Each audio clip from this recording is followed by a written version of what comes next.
很多患者啊，在看慢性咳嗽的时候啊，往往不知道怎么去看，就是他只会挂一个内科啊。其实呢，慢性咳嗽由于它是绝大部分是呼吸系统相关的疾病所引起的，所以肯定是挂呼吸科啊。而且呢，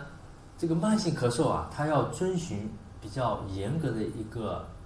问诊流程以及一些诊断的流程啊，做什么检测啊，什么检查啊，那么就呼吸科医生相对比较熟悉啊，才会指导病人做相应的检测。同时，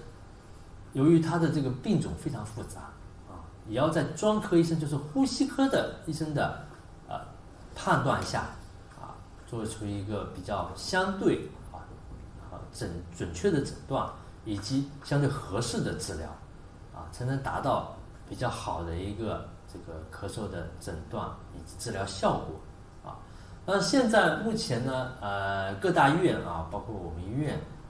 也有专门的这个慢性咳嗽的这个门诊所以大家一定记住，出现了咳嗽，请找呼吸科医生那另外一个，我建议大家在找呼吸科医生就诊的时候呢，因为慢性咳嗽时间也非常长，